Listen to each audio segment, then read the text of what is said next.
This is Faith Ignited, the podcast where we put God back into history.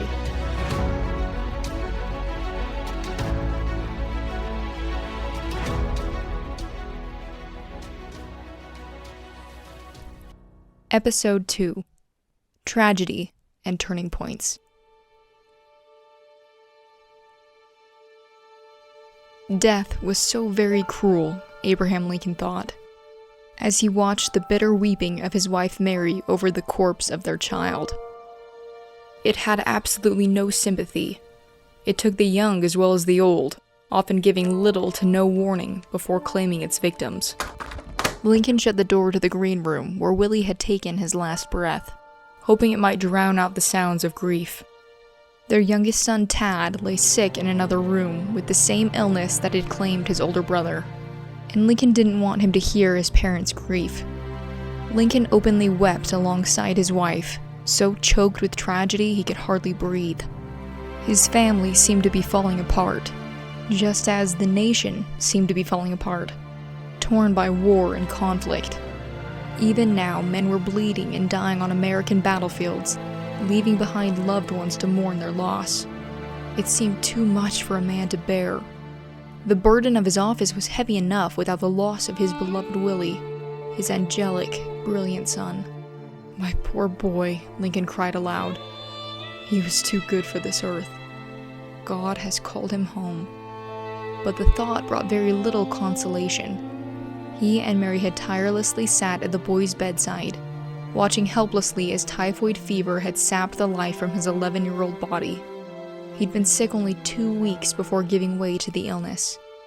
With tragedy raging all about him, Lincoln feared he might just be consumed by it. When everything looked so bleak, what hope was there for the future? Life is full of turning points, and they tend to be accompanied by painful, sometimes heart-rending experiences. But it's those experiences that are often the catalyst of change. They force us to wake up and see things differently. And the Civil War was definitely a turning point in the United States of America. It was unique because it was an inward conflict. And as Abraham Lincoln said, quoting Jesus Christ from the New Testament, "A house divided against itself cannot stand." And never had the nation been so divided. The Civil War would eventually result in the abolition of slavery. But what you may not know is that when Abraham Lincoln was elected President of the United States, he promised in his inaugural address that he would not interfere with slavery in the states where it was already established, despite the fact that he himself found the practice completely abhorrent. But something clearly changed between then and when he issued the statement that all persons held as slaves within the rebellious states are and henceforth shall be made free. Lincoln helped the nation to see the necessity of this change when he sent out the Emancipation Proclamation in 1863, the same year that the Union began to win the war. No one really expected the war to be very long or to have that many casualties, but it turned out to be a very long, bloody war. It lasted almost 4 years, and it shook the nation to its core, brought it to its knees, so to speak. But it led to some of the most amazing changes that our nation has ever seen. And something less known is that Abraham Lincoln went through some serious turning points of his own a year before this. The year 1862 really tested and prepared him to bring about these changes in the nation. So now I take you to what Lincoln called the hardest trial of his life. It was the day that his son Willie died. Willie's full name was Willie Wallace Lincoln, and he was the third son of Mary and Abraham Lincoln. Now the tragic thing is that 3 out of 4 of Abraham and Mary Lincoln's children will precede them in death. Their oldest son, Robert, is the only one who will outlive them. So clearly, the Lincolns are no strangers to tragedy. But there was something particularly harrowing about Willie's death, and to understand that, you need to know the kind of boy that he was. Mary Lincoln's cousin, Elizabeth Todd Grimsley, described Willie as a noble, beautiful boy of 9 years, of great mental activity, unusual intelligence, wonderful memory, methodical, frank, and loving, a counterpart of his father, save that he was handsome.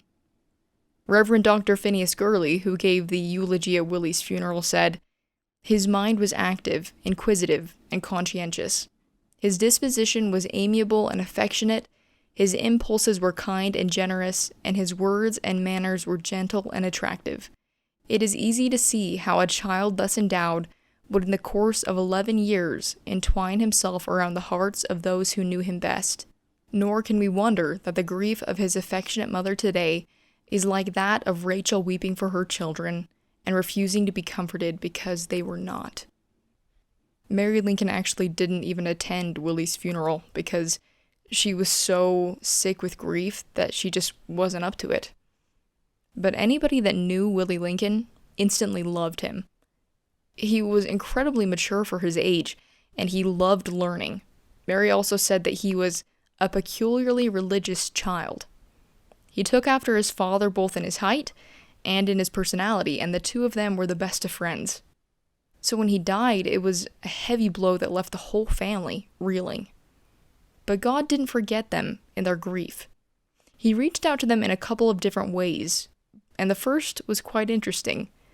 Both Mary and Abraham Lincoln claimed to feel Willie's presence after his death. Mary told her half-sister, Emily Todd Helm, "He comes to me every night and stands at the foot of my bed with the same sweet and adorable smile he always had. He does not always come alone. Little Eddie is sometimes with him, and twice he's come with our brother Alec. He tells me that he loves his Uncle Alec and is with him most of the time. You cannot dream of the comfort this gives me. When I thought of my little son in immensity, alone and without his mother to direct him, no one to hold his little hand in loving guidance, it nearly broke my heart." The other way that God reached out was by sending a woman of great faith who understood the kind of pain that the Lincolns were experiencing. Her name was Rebecca Pomeroy. Now, just a little on her background so you can have context here. Rebecca was raised in Chelsea, Massachusetts. She was the daughter of a sea captain, and he died when she was only 10, which brought on some really lean financial times for Rebecca's family.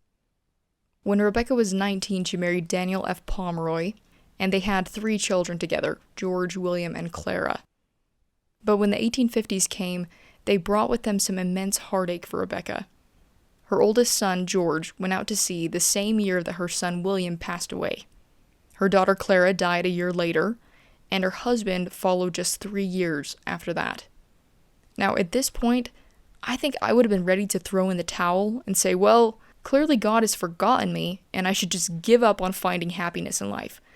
But the opposite happens for Rebecca. She learns of God's love through her afflictions, and after a year and a half of grieving, she feels inspired to become a nurse.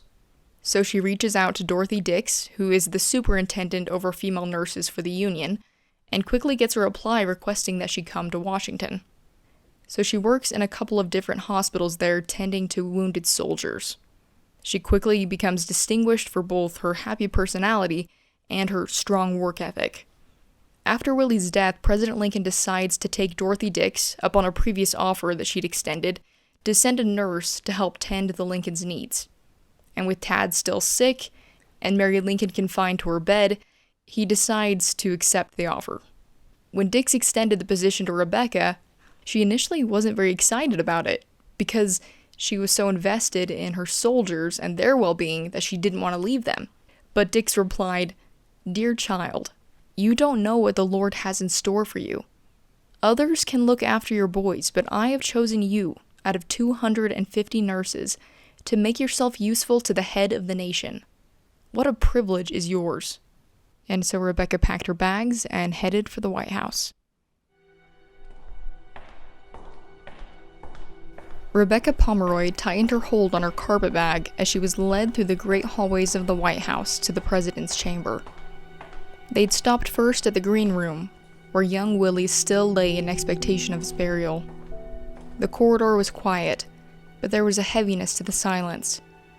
It was an emotion she had become familiar with in the army hospitals. It was the feeling of loss. As they entered, she saw Mrs. Lincoln lying in bed, looking pale and ill. Rebecca's heart instantly went out to the woman, she herself knowing what it meant to grieve. The president sat at the bedside of his wife, and his head turned to face the door as they entered. His eyes were rimmed with dark, tired bags, displaying his physical and emotional exhaustion.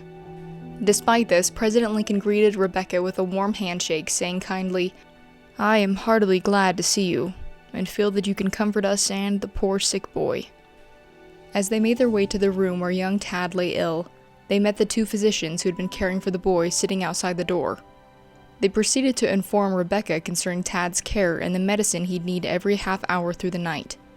When she was finally able to enter and get the first look at her patient, she was anxious to begin alleviating his pain in any way she could. Even when she received an invitation from the president to take a break for dinner, she chose instead to stay at the boy's bedside as he tossed and turned with typhoid, all the while grieving for his brother Willie, murmuring how he would never speak to him anymore. The president came in about 10 o'clock and sat down on the opposite side of the bed. "Are you Miss or Mrs.?" he asked. "What of your family?" Rebecca appreciated the thoughtful question, telling him, "I had a husband, but he and 2 of my children are in the other world, and I have a son now on the battlefield." His expression was full of sympathy at hearing of her loss. "What prompted you to come so far to look after these poor boys?" Rebecca unabashedly told him of the years she'd spent in the school of affliction, and that after her loved ones had been laid away and the battle cry had been sounded, nothing remained for her to do but to join the cause as a nurse. The president seemed to ponder for a long moment, doing some internal reflection before he asked, "Did you always feel that you could say, 'Thy will be done'?" And here his heart seemed agonized for a reply. "No," Rebecca answered. "Not at the first blow, nor at the second. It was months after my affliction that God met me." Here he showed great interest, and Rebecca continued telling him of her history, and above all, of God's love and care for her through it all. "How do you achieve this peace?" the president asked her. "Simply by trusting in God and believing that He does all things well," she explained. "It did not happen all at once, but over time." "Your experience will help me to bear my afflictions," the president concluded. But even as he said the words, he covered his face with his hands, and while the tears streamed through his fingers, he spoke to her of his dear Willie's sickness and death. He then got to his feet, pacing the room as he admitted, "This is the hardest trial of my life." "Oh, why is that?" Trying to comfort him, Rebecca said, "Thousands of prayers are going up for you daily." He stopped, turning to look at her. "I am glad of that. I want them to pray for me. I need their prayers. I will try to go to God with my sorrows." He looked at her, his eyes sad. "I wish I had that childlike faith you speak of, and I trust He will give it to me. I had a good Christian mother, and her prayers have followed me thus far through life." Rebecca watched him, full of compassion. It had taken her time to come to rely on God and sort through her own suffering. Looking at the crestfallen man in front of her, she wondered if she had been sent not just to care for little Tad and to comfort Mrs. Lincoln, but also to help the president to better understand God. The president repeated this visit the next several nights, wanting to come back and hear more about Rebecca's experience. Mary Lincoln was amazed at Rebecca's optimism, considering what she'd been through. She said that she would live on bread and water if it meant she could be as happy as Rebecca, and Rebecca and the Lincoln family would always maintain a really close relationship. Rebecca said, "My soul is in the Lincoln family, and why I am so distressed for them all, God only knows. Sometimes I think God has put this very heavy burden upon me for some wise purpose, best known to Himself. My heart cries out to God in behalf of Mrs. Lincoln and our dear good president. I feel that I can pray for him hourly."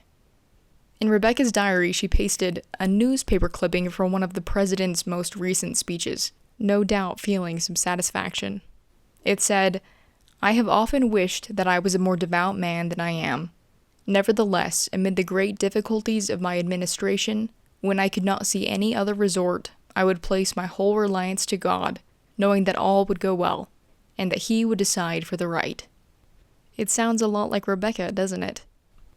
When Tad recovered in early March, Rebecca ended up going back to the hospital, and the president accompanied her on her travel there. He told her, "When you get to be an old lady, Mrs. Pomeroy, tell your grandchildren how indebted the nation was to you for holding up my hands in a time of trouble." Rebecca Pomeroy really is an obscure character in history. There was nothing extraordinary about her upbringing or spectacular about her accomplishments. She served others quietly and faithfully, and her memory reflects that. But she held up the hands that changed the nation. So we really should feel grateful to Rebecca that she was the kind of person whose countenance, optimism, and faith begged questions of the people around her. They wanted to know why she was the way she was. She came at just the right time in the Lincolns' lives. Sometimes God sends miracles. Sometimes he sends inspiration. And other times, he sends Rebecca Pomeroys. People to uplift us, strengthen us, and to ignite our faith.